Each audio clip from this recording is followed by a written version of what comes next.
मेरे प्यारे दोस्तों, आज हम आपको एक ऐसा कहानी सुनाएंगे जिसे सुनकर आप खुश हो जाएंगे। दोस्तों, एक गरीब लड़के ने 17 साल की एक मालदार औरत से शादी कर ली। मगर 7 दिन बाद जब वो सुहारत के लिए उस 17 साल की अपनी बीवी के पास पहुंचा तो वो उस औरत को देखकर चौंक गया, क्योंकि उस बूढ़ी औरत का अंदाज कुछ ऐसा ही था जो कुर्ती और बदन 18 साल की उम्र में भी नहीं पाया जाता। वो उसके अंदर था, लेकिन करण ने उसके साथ जो किया कोई सोच भी नहीं सकता था। दोस्तों, करण नाम का एक लड़का, जिसके ऊपर घर की जिम्मेदारियां दिन पर दिन बढ़ती जा रही थी। बाप की मौत के बाद सारा घर बोझ और जिम्मेदारी अचानक से करण के कंधों पर आ गई थी। उसकी बूढ़ी माँ रेखा एक लालच बीमारी से जूझ रही थी। उसके इलाज के लिए तमाम रुपए खर्च किए, जिससे उनकी जमा पूंजी सारी खत्म हो गई। 17 साल की छोटी बहन मनीषा अभी स्कूल में पढ़ती थी। उसकी पढ़ाई, किताबें, फीस सब कुछ बहुत भारी पड़ रहा था उसे। करण की उम्र महज 20 साल की थी, मगर जिंदगी की मुसीबतों ने उसे वक्त से पहले ही बहुत जिम्मेदार बना दिया। दिन रात पढ़ाई और मेहनत के साथ छोटा मोटा काम करके किसी तरह घर चल रहा था। उसके चेहरे पर हर वक्त फिक्र की वजह से बदन कमजोर और आंखों के नीचे काले धीरे साफ साफ बता कर रहे थे कि वह अंदर से किस कदर टूट गया है। वक्त से पहले ही उसकी खुशियां, सपने और आज़ादी छीन गई थी। कर्ज खाओं की धमकियां रोज मिला करती थी। एक दिन वो एक चाय की दुकान पर गया, जहां सस्ती चाय मिलती थी। करण सोचने लगा कि चाय पीकर चलूंगा। उसने जेब में हाथ डालकर पैसे निकाले और गिनने लगा। पैसे गिनते हुए अचानक उसकी नज़र सामने खड़ी एक औरत पर पड़ी, जो उसे बड़े गौर से देख रही थी।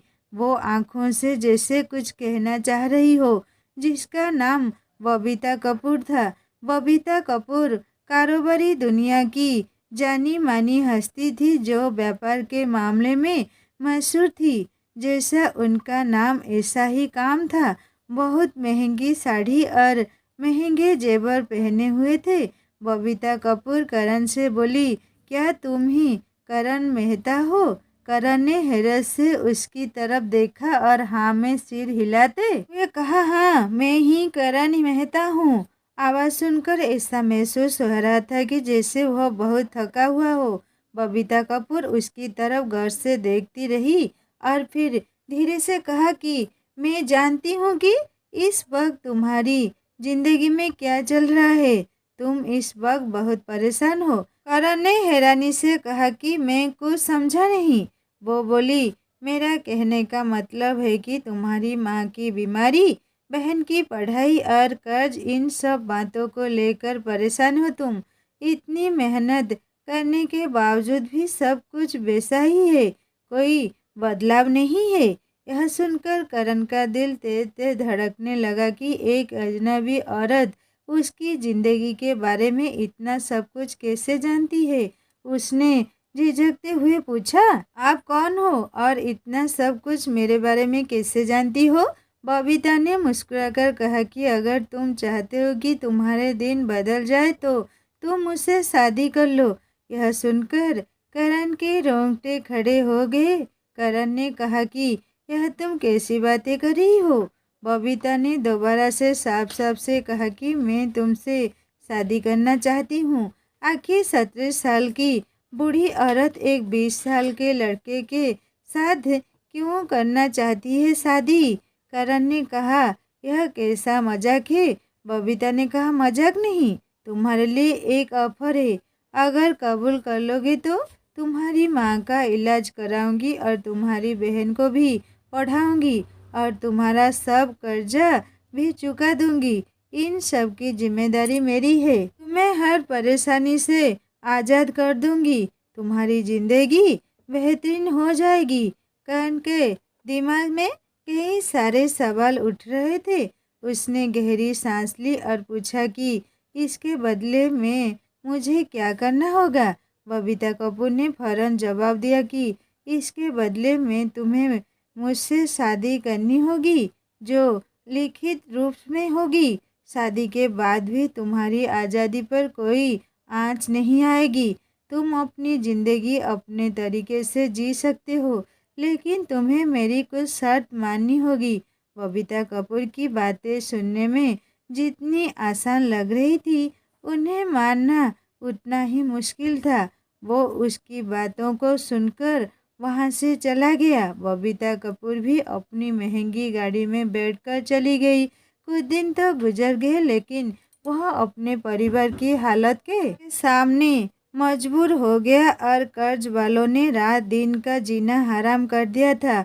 और सोचने लगा, अगर मैं उस अमीर दौलतमंद औरत की बात मान लूँ तो मेरी माँ की जान बच सकती है और मेरी बहन की ज़िंदगी भी संवर सकती है।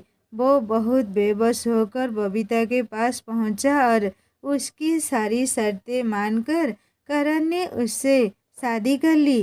कुछ गवाहों की मौजूदगी में जरूरी कागजों पर उन दोनों के दस्तखत हुए और दोनों की शादी सादगी से हो गई।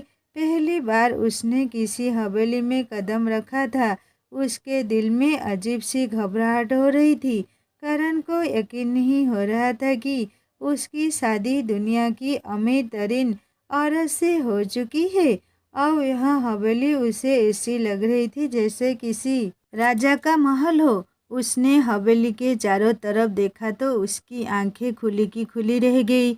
आलीशान फर्नीचर, ऊंची छतें, संगमरमर के चमचमाते फर्श, दीवारों पर महंगी सजावट का सामान। जितनी आलीशान हवेली थी, उसमें उतना ही चहल पहल थी।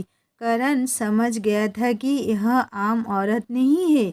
वहाँ के नौकर चाकर भी बबीता के हर हुक्म का इंतजार कर रहे थे। वर्षों पुराने नौकर भी बबीता के सामने अपनी नजरें नीचे झुकाए रहते थे। बहुत सारी खूबसूरत लड़कियां उस महल में नौकरी करती थी, लेकिन अगर करण उनसे कुछ पूछता तो थोड़ा सा जवाब देकर चुप हो जाते। कहीं नए बाबूजी को कोई बात बुरी ना लग जाए। ऐसा महसूस होता जैसे हवेली में बरसों से खुशियां ही खुशियां हो। रात के अंधेरे में ऐसा लगता हर वक्त लड़के लड़कियां करण के हुक्म का इंतजार करते थे, लेकिन फिर भी उससे न जाने अजीब सी घुटन हो रही थी। लेकिन जब वो मुड़कर देखता तो सन्नाटे के अलावा कुछ भी दिखाई ना देता। दिन गुजरते गए। धीरे धीरे करण को हवेली का सबसे बड़े राज के बारे में पता चला। हवेली की दूसरी मंजिल पर एक बहुत बड़ा और भारी दरवाजा था जो हमेशा बंद रहता। उस दरवाजे पर एक बड़ा मजबूत ताला लगा हुआ था। उस दरवाजे की बहुत कड़ी निगरानी थी। करण सोचने लगा कि दरवाजे के पीछे क्या है, इसका राज क्या है। इतना बड़ा और भारी भरकम ताला लगाने के बावजूद भी निगरानी में है। करण के दिमाग में कई सारे सवाल उठ रहे थे। उसे शक होने लगा कि इतनी चमकती हुई हवेली के बीच इस अंधेरे कमरे में क्या है। करण और बबीता का रिश्ता शुरू से ही मोहब्बत वाला जरूर था, लेकिन करण अभी तक उसके साथ उसके कमरे में नहीं सोया था। बबीता चाहती थी कि करण मेरे कमरे में मेरे साथ सोए, लेकिन वह यह भी चाहती थी कि अपनी खुशी से मेरे पास आए, ना कि कोई जबरदस्ती से। दोनों को एक दूसरे से लगाव नहीं था। बबीता तो करण आपको बहुत चाहती थी, लेकिन करण बबीता की तरफ देखना भी गवारा ना करता था। बबीता कपूर ज़्यादातर अपने काम में मशहूर रहती। जब भी दोनों एक दूसरे से बात करते तो बात शुरू होते ही ख़त्म हो जाती। यानी बबीता तो उसका हालचाल पूछती, लेकिन करण कुछ ज़रूरी बात हो तो करता, वरना चुप हो जाता। बबीता रोजाना करण के साथ ही टेबल पर बैठकर खाना खाती थी। किसी चीज़ के बारे में दोनों एक दूसरे से कुछ ना कहते और ना ही दोनों ने कभी एक दूसरे के परिवार वालों के बारे में जानने की कोशिश की। ऐसा लगता मानो दोनों की दुनिया अलग अलग हो। एक बार रात का वक्त था, हवेली में सन्नाटा पसरा हुआ था। करण अपने कमरे की तरफ मुड़ा। तभी अचानक उसकी नज़र हवेली के एक दूसरे हिस्से पर पड़ी, जहाँ उसे रोशनी दिखाई दी। यह देखकर वह वहीं ठहर गया। उसने देखा कि यह रोशनी बबीता के रहने वाले कमरे से आ रही थी। यह कमरा हवेली के सबसे बीच वाले हिस्से में था। बबीता के अलावा किसी और को वहां जाने की इजाज़त नहीं थी। बबीता तो करण को अपने कमरे में बुलाने के लिए बेकरार थी, लेकिन करण ने कभी भी उस कमरे में जाने की कोशिश नहीं की। वो अपने आप को ज़बरदस्ती रोक लिया करता था। लेकिन एक कमरा और था जिसके ऊपर मजबूत ताला लगा हुआ था। वो उसमें जाने की कोशिश करता, लेकिन कोई ना कोई रोक लेता था और कहता, बाबूजी, उस कमरे में जाना माना है। करण हैरानी से पूछता, ऐसा क्यों? लेकिन पलटकर कोई जवाब ना मिलता। एक दिन रात को उसने धीरे धीरे कमरे की तरफ कदम बढ़ाए। वो दरवाजे के पास पहुंचा और कान लगाकर सुना कि बबीता किसी से बात करती, और जिस अंदाज में वह बात कर रही थी उसे सुनकर करण का दिल जोर से धड़कने लगा। वह समझ नहीं पा रहा था कि ऐसा क्या राज है जो बबीता की जिंदगी से जुड़ा हुआ है, लेकिन अब उसे यकीन हो गया था कि बहुत कुछ ऐसा है जो उससे छुपाया गया। उसके दिमाग में कई सारे सवाल थे कि आखिर ऐसी क्या बात है कि बबीता ने सबसे छुपा कर रखी। क्यों वो किसी को इस कमरे में नहीं आने देती? वो खामोशी से दरवाजे पर खड़ा रहा। करण अपनी दिल की धड़कनों को थामने की कोशिश कर रहा था। उसके दिल में अजीब व गरीब ख्याल आने लगे कि जिस शादी को उसने समझौता समझकर अपनाया, उसके पीछे कोई बड़ी साजिश तो नहीं, या फिर कोई राज है। उसने इस हवेली के हर राज से पर्दा उठाने की ठान ली। करण यह सारी बातें सोचते हुए अपने कमरे में आ गया। उसने फैसला कर लिया कि चाहे कुछ भी हो जाए, आज वह उस कमरे में जाकर देखेगा कि आखिर बात क्या है। उसका शक अब जुनून में बदल गया। वह सोचने लगा कि आखिर उस कमरे में कैसे पहुंच जाए। बबीता हर वक्त उसकी तरफ देखती रहती और मुस्कुराती रहती। वह 17 साल की बुढ़िया औरत जरूर थी। वो हर दिन करण से एक नई आस और नई उम्मीद रखती। अब वह सोचने लगा, इस औरत से बात करनी चाहिए। वही मुझे इस कमरे के राज से वाकिफ करा सकती है। हवेली के सुनसान अंधेरे में सिर्फ और सिर्फ घड़ी की टिक टिक की आवाज़ आ रही थी। रात के तीसरे पहर में करण उस कमरे में जाने के लिए तैयार हो गया। उसने बबीता की एक खास नौकरानी, जो 19 साल की एक बहुत ही खूबसूरत लड़की थी जिसका नाम मीरा था। करण ने मीरा से बात की और उससे गुजारिश की कि मुझे अपनी बीवी बबीता से मिलना है। मीरा इजाज़त लेने बबीता के पास गई। मीरा के अलावा कोई बबीता के पास नहीं जा सकता था। जैसे ही मीरा ने बबीता को करण की ख्वाहिश जाहिर की, बबीता खिल उठी और उसने मीरा के हाथ चूमे और कहा, जल्दी से भेज दो। मीरा ने करण को जाने की इजाज़त दे दी।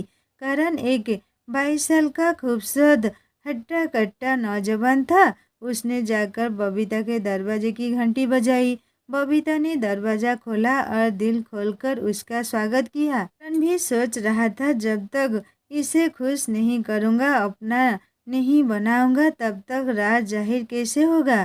कमरा गुलाबों की खुशबू से महक रहा था। बबीता खड़ी थी, चेहरे पर चमक, आंखों में मोहब्बत। करण जैसे ही कमरे में दाखिल हुआ, उसका दिल धड़कने लगा। करण धीरे से हैरानी में बोला, बबीता जी, आप तो 18 साल की लड़की लग रही हो। यह कैसे हो सकता है? बबीता मुस्कुराई।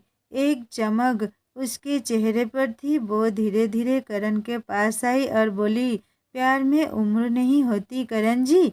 औरत जब सच्चा प्यार करती है तो उसकी रूह जवान हो जाती है। मैंने तुम्हें सिर्फ अपने माल दौलत और हवेली का वारिस नहीं बनाया। दिल का भी मालिक बनाया है। कमरा अब पूरी तरह मोहब्बत की नमी से भीग चुका था। करण बिस्तर के पास बैठा था और बबीता उसके पास आकर धीरे से बैठ जाती है। दोनों के बीच एक चुप्पी है, मगर वह चुप्पी बोझिल नहीं, मीठी है। बबीता कहती है, कभी सोचा नहीं था कि मेरी जिंदगी की इस उम्र में कहीं मेरी आंखों में इस तरह देखेगा जैसे तुम देख रहे हो। करण भी धीरे से बोला, कभी सोचा नहीं था कि आपकी आंखों में इतनी गहराई होगी कि मैं अपने सारे सवाल भूल जाऊंगा।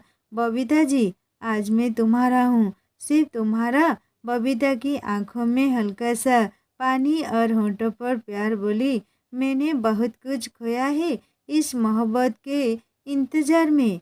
जवानी चली गई, रिश्ते भी, पर दिल आज भी धड़कता है। करण उसका हाथ थाम लेता है। दोनों की हथेलियों के बीच की गर्मी में एक नई शुरुआत की लौ जल उठती है।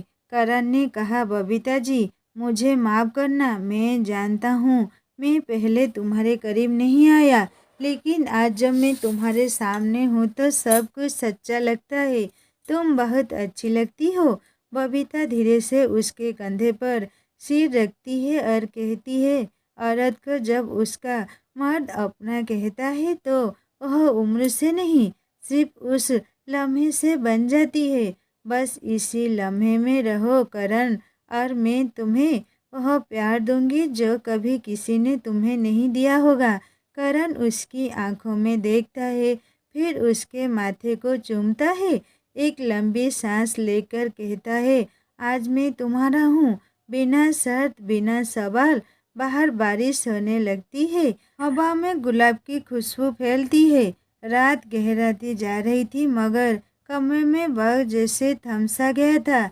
हल्की लाइट की लो अब धीमे धीमे डगमगा रही थी, लेकिन करण और बबीता की नज़र में अब एक गहराई थी, भरोसे की, मोहब्बत की। करण ने बबीता का हाथ अपने सीने पर रखा और कहा, नो, यह धड़कन अब तुम्हारी है। जब तक यह चलेगी मैं तुम्हारा रहूँगा। बबीता की आंखों में चमक थी, और उस चमक में जवानी नहीं, एक सच्चे प्यार की रोशनी थी। वो करीब आई, उसके सीने पर माथा सर रखकर बोली, मैंने अपने जीते जी बस 2 बार जी भर के सांस ली है। एक जब तुमने मुझे अपनी बीवी कहकर पुकारा, और अब जब तुमने मुझे अपना कहा। करण ने उसके बालों को धीरे धीरे सहलाया, जैसे उसकी हर झुकी लट में मोहब्बत की कसम दे रहा हो। बबीता के होंठ कांपे, मगर बात सिर्फ एक निकली, आज मेरी ख्वाहिश पूरी हो गई। आज मेरे दिल के हर खाली कोने में तुम बस गए हो। करण मुस्कुराया, उसकी आंखों में वो मासूमियत थी जो सिर्फ पहली मोहब्बत में होती है। वो बबीता के इतने करीब हो गया कि सांसें भी अलग ना लगे। फिर फुसफुसाकर करण ने कहा, अब मेरी जिंदगी के हर दिन का मतलब सिर्फ तुम हो। मैं तुम्हारे बिना बिल्कुल अधूरा था, यह आज समझ में आया है। उस रात दोनों ने कहीं वादा नहीं किया और कोई कसमें नहीं खाई, क्योंकि उनकी खामोश नज़रों ने सब कुछ कह दिया था। कमरा अब सिर्फ एक जगह नहीं था, और वो अब उनकी मोहब्बत की दास्तान बन चुका था। बाहर हवालों में एक अजीब सी मिठास घुल रही थी। करण को लगा वो तो बस राज जानने आया था, मोहब्बत तो अनजाने में ही हो गई। मगर मोहब्बत यहाँ एक तरफा नहीं थी। बबीता ने फेल कर दी। वो उसकी करीब आई और उसके होंठों पर उंगली रख दी। अब कुछ मत कहो, बस महसूस करो। करण की आंखें हैरान थी, जैसे वो 17 की नहीं, कोई 18 साल की पहलवान लड़की सामने हो। हर हरकत में जोश, उसके हर छूने में भूख, जैसे बरसों की भूखी हो। बबीता ने करण को अपनी बाहों में लिया, लेकिन नाजुक नहीं, पूरे जोर से। आज की रात मेरी है और तुम भी। करण को कुछ करने की जरूरत ही ना रही। वो खुद ही इसमें डूब चुकी थी। मोहब्बत का समंदर बबीता ने खुद ही लहराया और करण उसमें बहता चला गया। वो रात हवेली की सबसे जिंदा रात बन गई। सुहाग रात नहीं, एक तूफानी इश्क की दास्तान बन गई। सुबह हुई तो नौकरानियां भी कान फूसी करने लगी। आज तो मालकिन जवानी की मिसाल बन गई और अब मालिक जी भी प्यार में गुलाम हो गए। वो हर वक्त यह सोचता कि न जाने उस कमरे में क्या होगा, कौन सा गहरा राज छुपा था। करण ने वहां पहुंचकर देखा कि आज दरवाजा आधा खुला था। यह देखकर उसका दिल जोर जोर से धड़कने लगा। करण ने हिम्मत दिखाई, दरवाजा खोलकर कमरे के अंदर कदम रखा। कमरे में हल्की रोशनी हो रही थी। कमरे में रखा सामान बहुत पुराना था।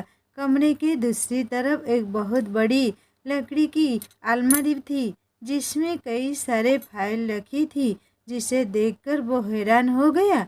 उसी दौरान उसका ध्यान उसी के बगल में रखी मेज पर गया। वो धीरे से उसके पास गया। उसकी नज़र एक मोटे लिफाफे पर पड़ी जिसके किनारे पीले पड़ चुके थे। ऐसा लग रहा था जैसे उसे बार बार छुआ हो। उसने लिफाफा उठाकर खोला। उसमें से एक फोटो निकाला जिसमें करण के पिता सुरेश मेहता बबीता के साथ खड़े थे। सुरेश मेहता के चेहरे पर हल्की सी मुस्कुराहट थी।